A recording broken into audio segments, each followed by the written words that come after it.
प्यारे बच्चों, अब मैं कक्षा 7 के विज्ञान विषय में पाठ 11 पौधों में जनन आप लोगों के लिए लेके आया हूँ।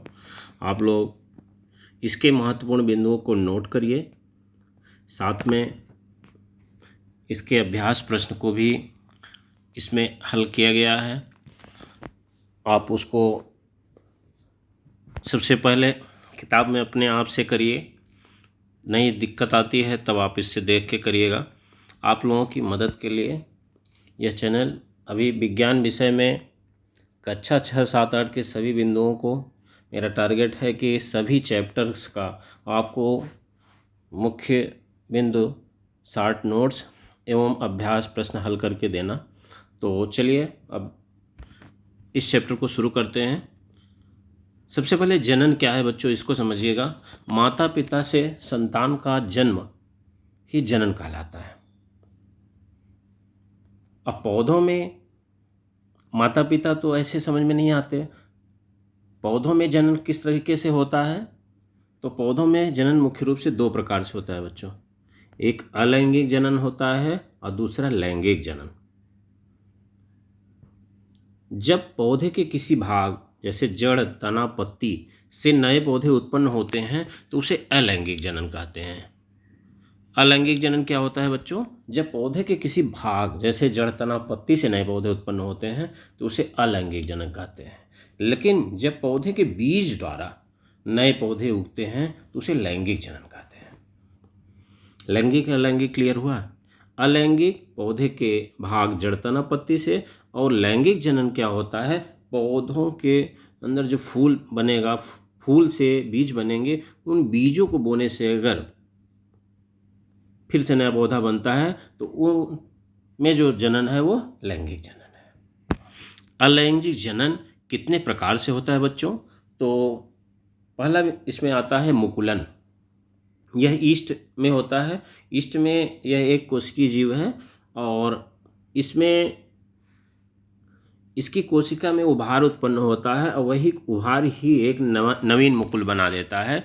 इस विधि को इसमें मुकुलन कहते हैं।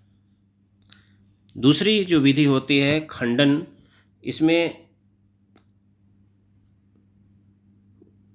स्पाइरोगायरथा इलोथ्रिक्स में खंडन विधि विशेष रूप से सवाल में पाई जाती है। इसके जो टुकड़े हो जाते हैं वो टुकड़े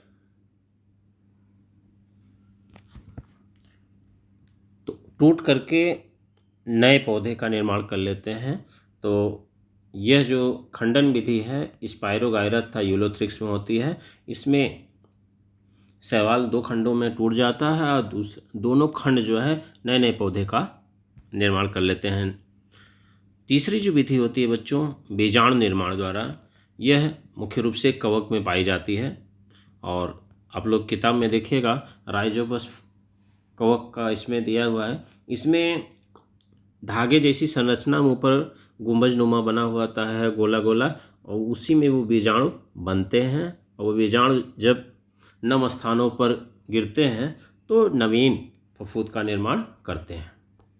अगला बिंदु है जो बच्चों इसमें वर्धी प्रजनन या कायिक प्रवर्धन। जब पौधे के वर्धी भाग जैसे जड़, तना, पत्ती से नए पौधे का जन्म होता है उसे वर्धी प्रजनन कहते हैं। अब समझिएगा ध्यान से, अलैंगिक प्रजनन में 4 बातें मुख्य रूप से आई। पहला क्या आया था बच्चों? देखिए मुकुलन। मुकुलन किस में होता है ये आपसे पूछा जाता है तो ईस्ट में।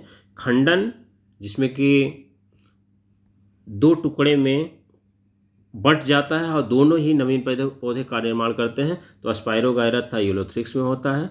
तीसरा होता है बीजाणु निर्माण, यह मुख्य रूप से कवक, शैवाल, मॉस, फर्न में होता है। और चौथा होता है बच्चों वर्धी प्रजनन कायिक प्रवर्धन। इसमें पौधे के भाग ही जड़, तना, पत्ती से नए पौधे का जन्म होता है, इसे वर्धी प्रजनन कहते हैं। अब देखिए अब कि जड़ द्वारा किन पौधों में नए पौधे बनते हैं? शकरकंद, डहेलिया और शतावर में इसको आप देख सकते हैं। तने द्वारा आलू, अदरक, गन्ना, आप लोगों ने देखा भी होगा अपने आसपास कि उसके तने को छोटे छोटे टुकड़े में काट करके फिर उसको बोया जाता है, फिर नए पौधे तैयार होते हैं। पत्ती द्वारा नए पौधे अजूबा और बिगोनिया में होते हैं, उनके पत्तियों से ही नए पौधे तैयार हो जाते हैं। साथ में आप लोगों से वर्धी प्रजनन के अंतर्गत मैं बताऊं कि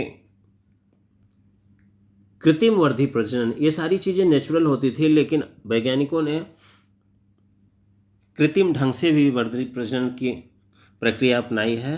और जैसे उसमें आरोपण है, इसमें एक पौधा जो उगा हुआ है उसके तने को काट करके ऊपर से पतले नवीन पौधे पे दूसरे पौधे की टहनी ले आकर के उस पर आरोपित करते हैं। और इसमें जो टहनी लगाते हैं वो किसी अच्छे जिस पौधे को तैयार करना चाह रहे हैं उसकी टहनी ले आके ऊपर आरोपित करते हैं, और वही टहनी उसके साथ ग्रेफ्टिंग कर देते हैं, बांध देते हैं अच्छे से, तो ये आरोपण हो जाता है। दूसरी जो विधि होती है बच्चों, कलम लगाना। किसी पेड़ की टहनी, जैसे गुलाब में आप लोगों ने देखा होगा, उसकी एक टहनी काट करके उसके छोटे टुकड़े में और कलम बना करके उसको ज़मीन में लगा देते हैं, और जब उसको लगातार पानी देते रहते हैं तो नवीन पौधा तैयार हो जाता है। तो कलम लगाना ये आपका गुलाब में दिखाई देता है। आरोपण विधि ये आम के पौधे के लिए ज़्यादातर किया जा रहा है। जिससे तीसरी विधि है दाब कलम द्वारा।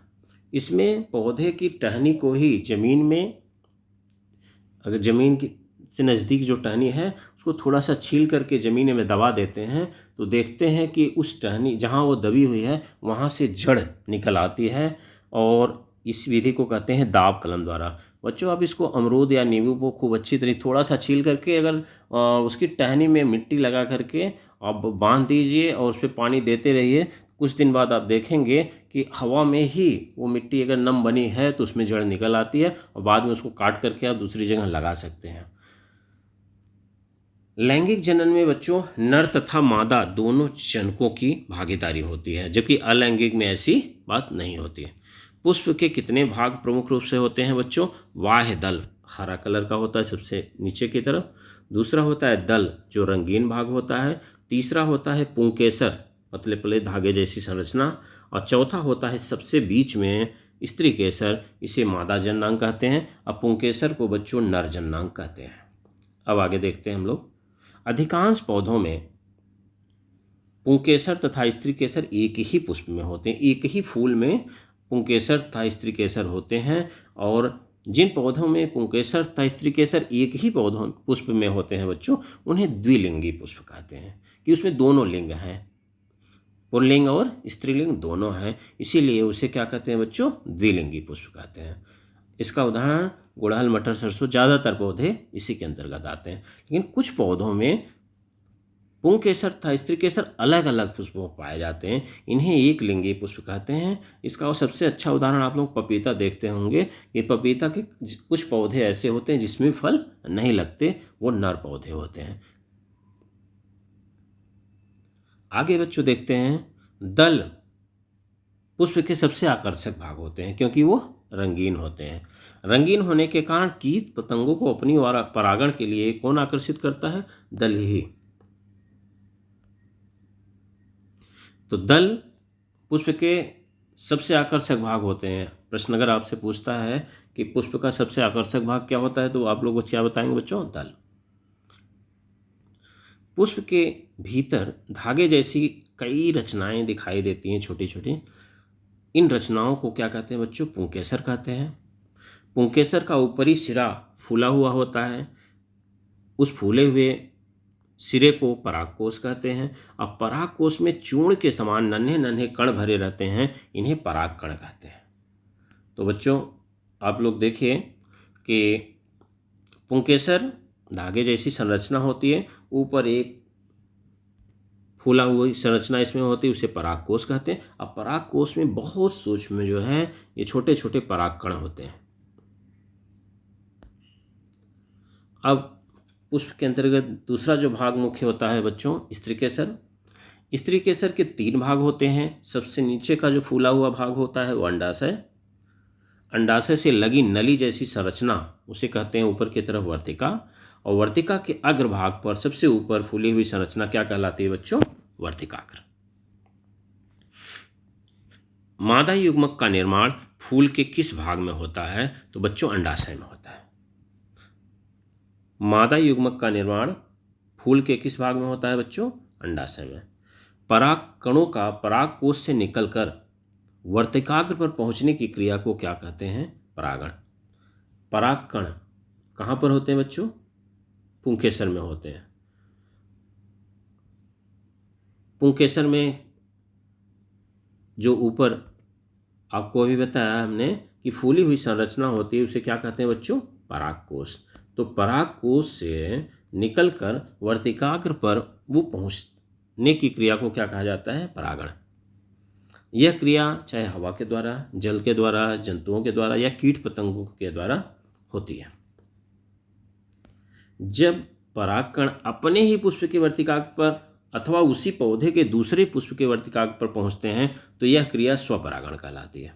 स्वपरागण, स्व मतलब खुद के अपने ही पुष्प पे या उसी पौधे के किसी दूसरे पुष्प के वर्तिकाग्र पर अगर उस पौधे का परागकण पहुंचता है तो यह क्रिया क्या कहलाती है बच्चों? स्वपरागण।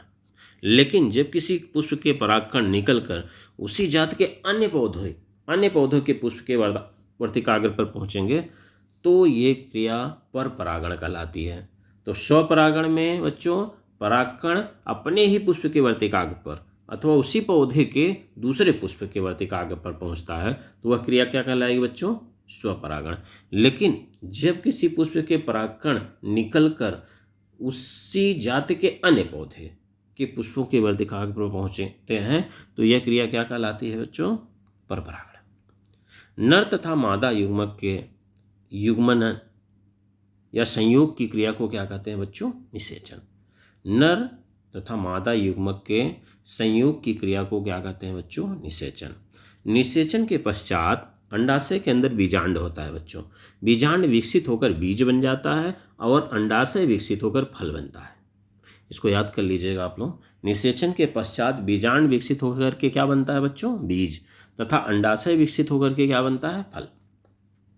बीजों को एक स्थान से दूसरे स्थान पर पहुंचना ये प्रकीर्णन कहलाता है। ये स्वाभाविक रूप से होता है। हम लोग आम का फल खाते हैं और तो जहाँ खाते हैं वहीं वृक्ष नहीं होता है। वृक्ष कहीं होता है और फल हम खा करके कहीं फेंकते हैं। इस तरीके से बीज का जो एक स्थान से दूसरे स्थान पर पहुंचना होता है वो प्रकीर्णन कहलाता है। प्रकृति में बीजों एवं फलों का प्रकीर्णन वायु, जल तथा जंतुओं द्वारा होता है। हवा द्वारा भी होता है, जल द्वारा भी होता है और जंतुओं द्वारा होता है। अब देखिए किसमें हवा द्वारा होता है? चिलबिल, द्विफल मेपिल के पंखयुक्त बीज, मदार के रोमयुक्त बीज, सूरजमुखी के रोमयुक्त फल, ये हवा के द्वारा उड़कर दूर दूर तक चले जाते हैं। आप लोग चिलबिल का देखते होंगे, सीजन जब आती है दूर दूर तक आपके घरों में भी जरूर चिलबिल का बीज पहुंच जाता है। नारियल के फल जल में तैरते हुए एक स्थान से दूसरे स्थान तक जाते हैं क्योंकि ये समुद्र के किनारे होते हैं और वहाँ मुख्य माध्यम जल के माध्यम से एक स्थान से दूसरे स्थान तक जाते हैं। यूरेना तथा जैंथियम आदि के बीज जंतुओं के शरीर से चिपक कर दूर दूर तक पहुंच जाते हैं। इनमें कांटेदार बना होता है। हम लोग अगर इनके पास से गुजरते हैं तो ये कांटा हम लोगों के शरीर से चिपक जाता है और फिर जब हम देखते हैं तो कहीं और हम उसको हटाते हैं। और बच्चों फल एक परिपक्व अंडाशय है। इस तरीके से इस चैप्टर के जो महत्वपूर्ण बिंदु हैं उसकी चर्चा किया। अब हम अभ्यास प्रश्न आप लोगों को हम करा देते हैं, जल्दी से आप लोग देख लीजिए। नर तथा मादा युग्मक के युग्मन का प्रक्रम क्या कहलाता है बच्चों? निषेचन।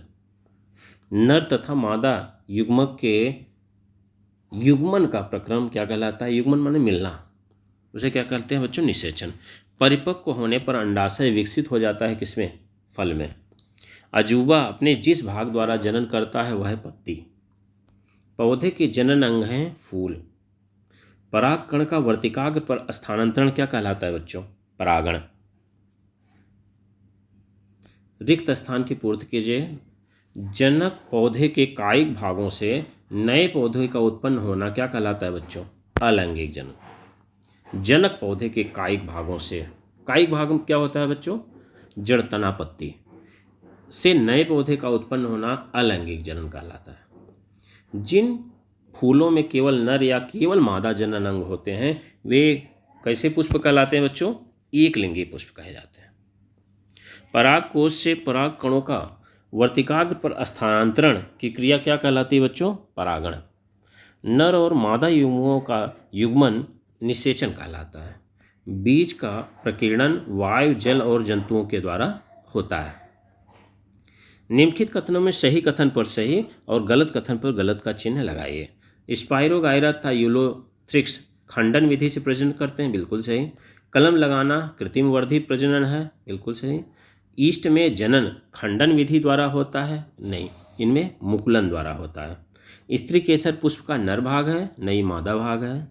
पुष्प के सभी भाग पुष्पासन पर टिके रहते हैं, बिल्कुल सही है। अब स्तंभ क में दिए गए शब्दों का स्तंभ ख से मिलान कीजिए। तो बच्चों इसको आप लोग मिलान करिएगा। मुकुल, ये आपके लिए हमने छोड़ा है। मुकुल किस में होता है? ईस्ट में। आँख किस में पाई जाती है? आलू। आलू काटते समय आँख का ध्यान रखा जाता है।